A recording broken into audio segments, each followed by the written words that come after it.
রাধে, জয় রাধে, জয় রাধে। মহাপ্রভু কথা 162। গতদিনের পরের কথা।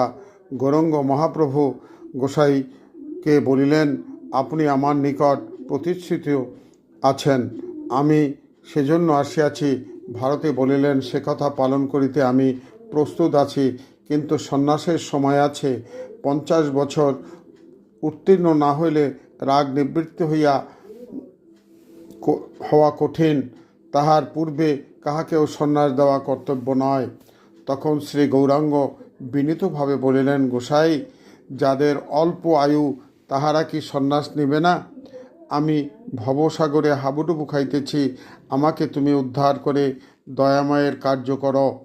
ভারতী বলিলেন, তোমার সন্তান সন্ততি হয় নাই, তোমার জননী বর্তমান, কিভাবে তোমাকে সন্ন্যাস দিব?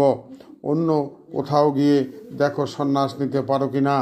শ্রী গৌরাঙ্গ বলিলেন, গোসাই, আমি জননী প্রভৃতির নিকট হইতে অনুমতি লইয়া আসিয়াছি, এখন আপনি কৃপা করুন। সেখানকার সকলে ওই কথাবার্তা শুনেছেন। এই সুন্দর বালক সন্ন্যাসী না হয় সে আশা সকলের। ভারতীর কথা শুনে সকলে কৃতজ্ঞ হইয়াছেন। ভারতে বলিলেন, নিমাই, সন্ন্যাস জীবন খুবই কষ্ট ও দুঃখের ভরা। এছাড়া তোমার জননী ওই স্ত্রী দুঃখ পাইবে। ওই দেখো, এখানের সকল লোক তুমি সন্ন্যাস যাবে শুনিয়া হাহাকার করিয়া রোদন করিতেছে। তখন শ্রী গৌরাঙ্গ সকলকে লক্ষ্য করিয়া বলিতেছেন, তোমরা আমার বাবা ও মা, কারণ সন্তান ছাড়া এইরূপ স্নেহ দেখিতেছি। আমাকে আপনারা বৃন্দাবন পাঠাইয়া দেন। এই কথা বলিয়া শ্রী গৌরাঙ্গ বাহ্য জ্ঞান হারাইলেন। আমি বৃন্দাবন যাব, আমার প্রাণনাথের সেবা করিব, এইভাবে আত্মহারা হইয়া দুই বাহু তুলিয়া নৃত্য করিতে লাগিলেন।